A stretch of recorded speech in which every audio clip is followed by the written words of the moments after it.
Organisation islamiste secrète en Tunisie, Ennahda joue-t-il encore double jeu? Safwan Grirall, parti islamiste Ennahda joue-t-il franc jeu? Démocratique. Depuis des révélations troublantes sur une structure parallèle, à vocation sécuritaire, dont il serait doté, l'opinion publique tunisienne est divisée. Un fractionnement qui coïncide avec la dichotomie pro- et anti-islamiste, seul discours politique audible en Tunisie depuis 2011, un mercredi normal, au centre-ville de Tunis, comme les 298 qui l'ont précédé. Ce 31 octobre, toutefois, ils étaient un peu plus nombreux que d'habitude.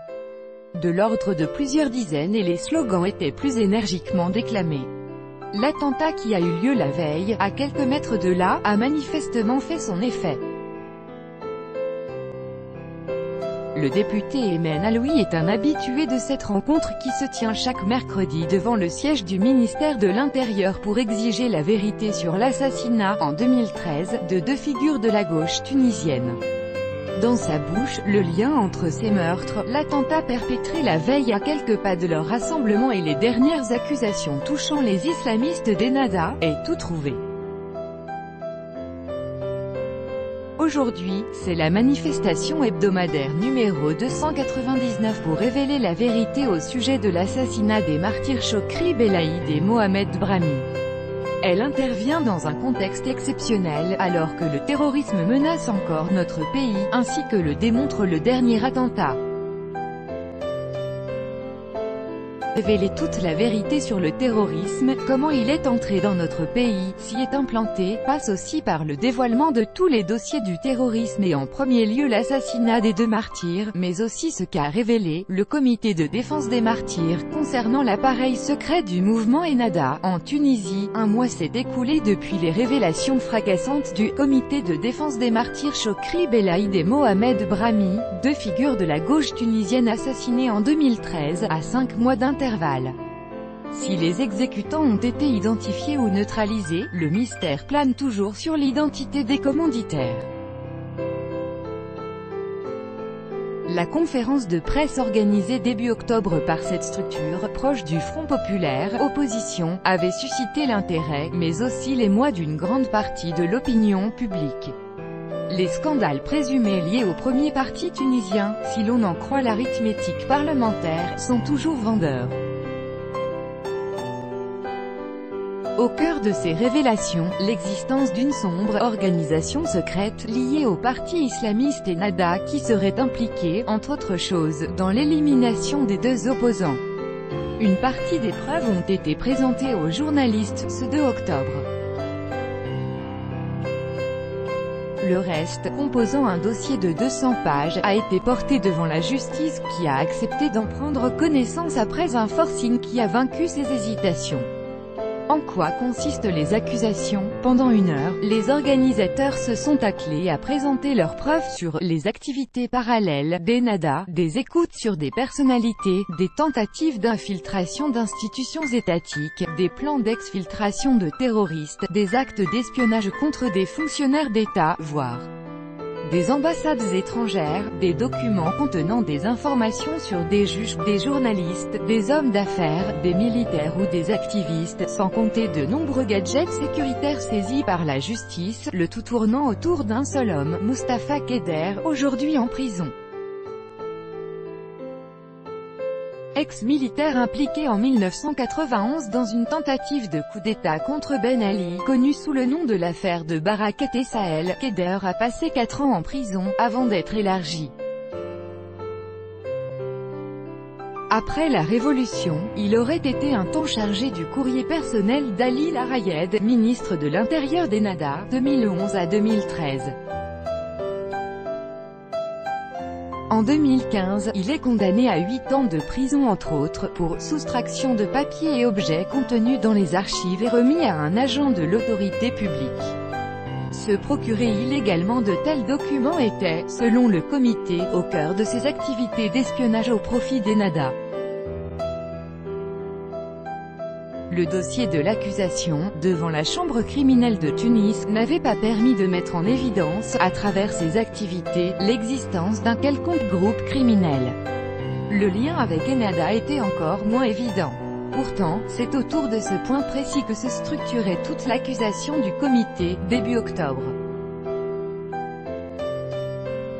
À l'appui de leurs allégations, des contacts fréquents de Kheder avec des cadres d'Ennahda. La liste comprend l'ancien ministre de la Justice Noureddine Biri, 2011 à 2013, et jusqu'au président du parti, Rached Ghannouchi. L'organisation secrète d'Ennahda, une vérité historique. L'histoire de l'appareil parallèle d'Ennahda ne date pas de 2018. Pas plus qu'elle ne se limite au mouvement islamiste tunisien, puisqu'elle constitue une constante chez toutes les organisations islamistes pendant leurs années de clandestinité. Quant à ce que vous dites en rapport avec le terrorisme et l'appareil secret, sachez que nous sommes fiers et considérons comme une action pieuse l'appareil secret, avouait, en 1992, Mahamoud Al-Houdabi, 1921 à 2004, qui deviendra, 10 ans plus tard, le 6e guide général des frères musulmans, 2002 à 2004.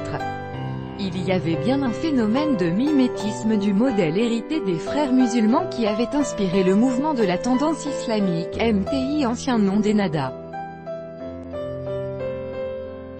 Or, il se trouve justement que les frères musulmans disposaient bien d'un appareil sécuritaire, qui constituait même l'un de leurs fondements organisationnels.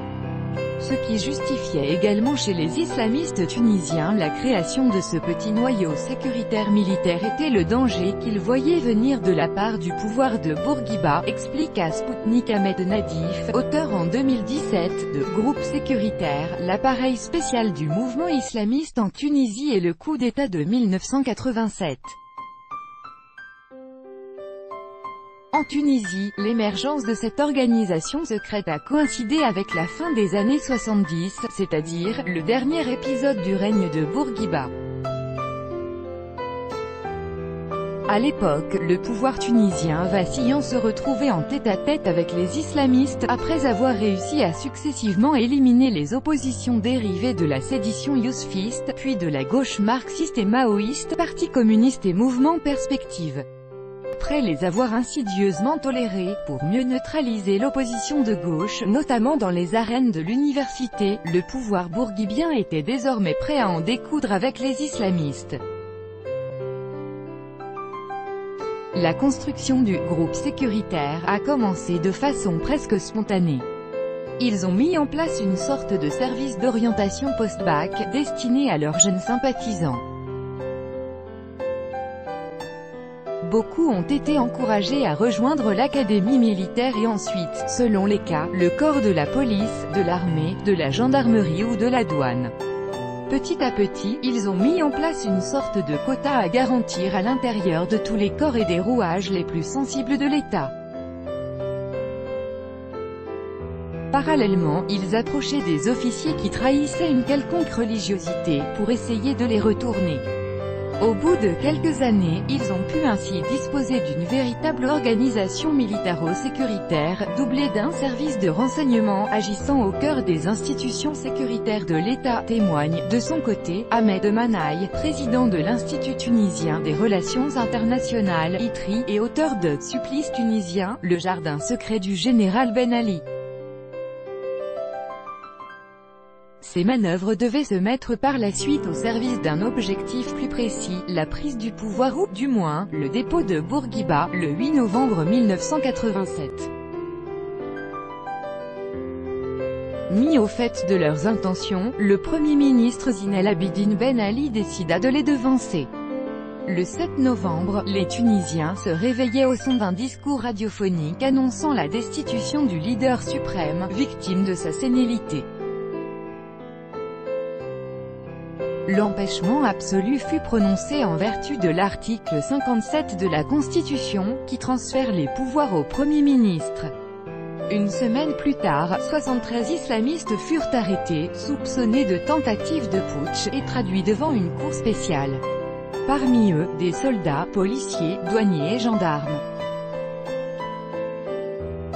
Du côté d'Ennahda et jusqu'à ce jour point de version officielle corroborant l'existence de cette structure occulte. Certes, et une minorité parmi ses leaders, reconnaît une tentative de putsch effectivement avortée par Ben Ali. C'est le cas de l'ancien ministre de l'Éducation d'Ennahda, Monsef Ben Salem, 2011 à 2014, dans ses mémoires, Les années de Braise. D'autres, comme l'actuel président du Parlement, Abdella Fattah Mourou, évoqueront un appareil sécuritaire à visée défensive, alors que Ali Larayed, mentionné si haut, parlera d'un « groupe de salut national qui aurait voulu faire la même chose que Ben Ali, mais sans être, pour autant, lié structurellement à Ennahda ». Le spectre est ainsi très large. Après 2011, l'appareil sécuritaire est une assertion politique, autant l'existence historique de cet appareil parallèle est communément admise comme une vérité ne souffrant aucun démenti, selon l'expression de Nadif, autant elle est loin de faire l'unanimité aujourd'hui. C'est que la clandestinité paraît sans objet, voire inconciliable avec la nouvelle mouture d'Ennahda, reconnue officiellement au lendemain de la Révolution, partie intégrante du paysage politique et du pouvoir tunisien depuis 2011. Pourtant, dût-il être élu à l'unanimité, président de la République, Rached Ghannouchi continuerait de mettre en place une structure parallèle secrète. C'est dans sa mentalité, son ADN, s'obstine Ahmed Manaï. La question de la sincérité du changement d'Ennahda est souvent pointée par ses adversaires des partis politiques laïques, qui considèrent leur propre vocation démocratique au-dessus de tout soupçon. Alors des positions politiques, des déclarations ambivalentes, des lapsus et autres indices sont souvent épinglés ou exhumés pour mettre à mal la sincérité du coming out islamiste. Comme cette vidéo où l'on voit Ghannouchi calmant le zèle de salafistes venus à sa rencontre, peu après la Révolution, en leur conseillant de faire profil bas pour que le changement s'effectue de l'intérieur. Le 9 avril 2012, une manifestation célébrant la fête des martyrs de 1938 fut sévèrement réprimée par les forces de l'ordre, et des miliciens accusés d'être proches d'Ennahda. Les mêmes qui se seraient attaqués, le 4 décembre 2012, à des militants de la centrale syndicale UGTT, qui s'empressa de pointer Ennahda du doigt, lequel récusa des accusations sans fondement. Enfin, un mois après l'assassinat de Chokri Belaïd, le site Nawat affirmait, à l'appui d'une enquête journalistique, l'existence d'une cellule d'activistes proches d'Ennahda opérant au sein de l'aéroport de Tunis et qui aurait été impliquée dans des activités plus que douteuses.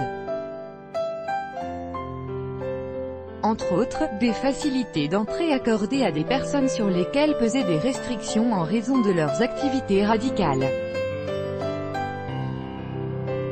Le silence assourdissant des commissions d'enquête mises en place après chacun de ces incidents conforta une partie de l'opinion publique dans leurs craintes et fantasmes.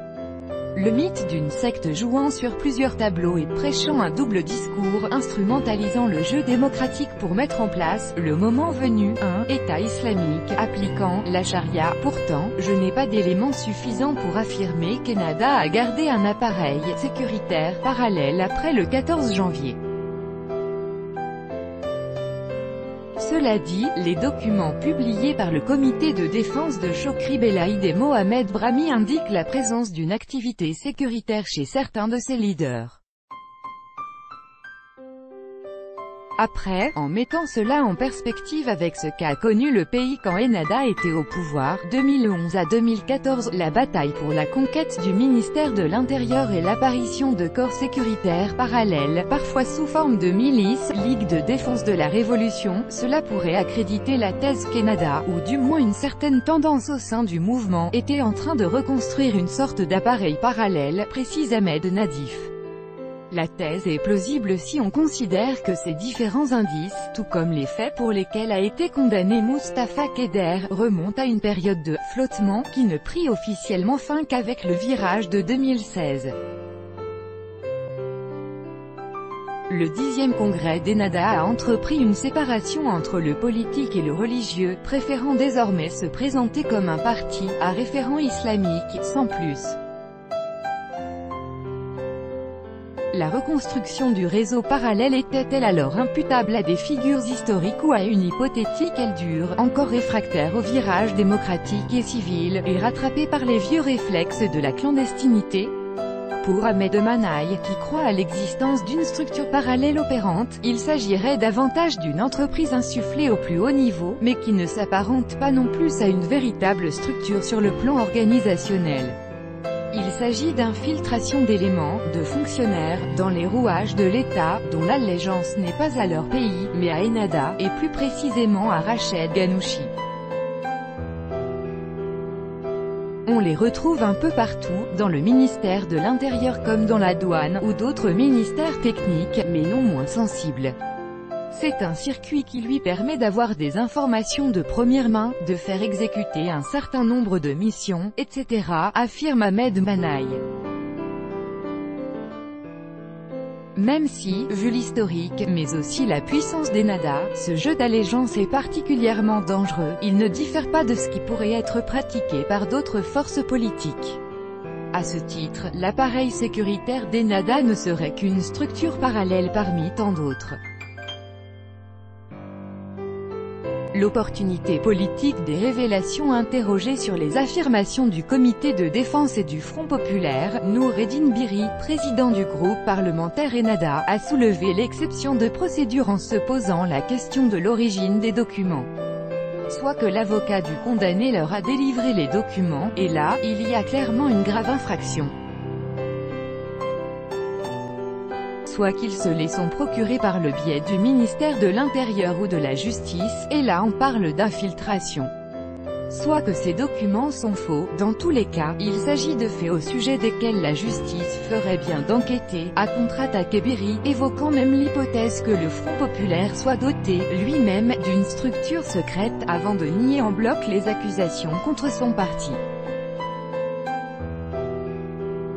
La question de l'opportunité de ces révélations dans ce contexte particulier a également été soulevée par Biri, qui a rappelé que le dossier de Mustapha Keder était définitivement clos depuis le 1er novembre 2016, date de confirmation de sa peine par la Cour d'appel de Tunis. Plus particulièrement, ce contexte est caractérisé par une course au démarquage des islamistes d'Ennahda à un an de la présidentielle. Depuis 2011, année du soulèvement populaire contre le pouvoir de Zine El Abidine Ben Ali, aucun rendez-vous électoral n'a été convenu avec les électeurs sur la base de programmes politiques. La dichotomie islam-politique, sécularisation a phagocyté le débat public et suffit, à elle seule, à emporter l'adhésion de la plupart des électeurs. Quitte à ce que les slogans soient, dans l'un et l'autre cas, des coquilles vides. Au printemps 2018, le parti Nida Tounes a proclamé la fin du consensus qui le liait au parti islamiste depuis le début de l'année 2015. Le 24 septembre dernier, le président Béji Caïd Essebsi affirmait que les islamistes l'avaient lâché, à la grande surprise d'Ennahda qui se disait toujours lié par le consensus avec le chef de l'État.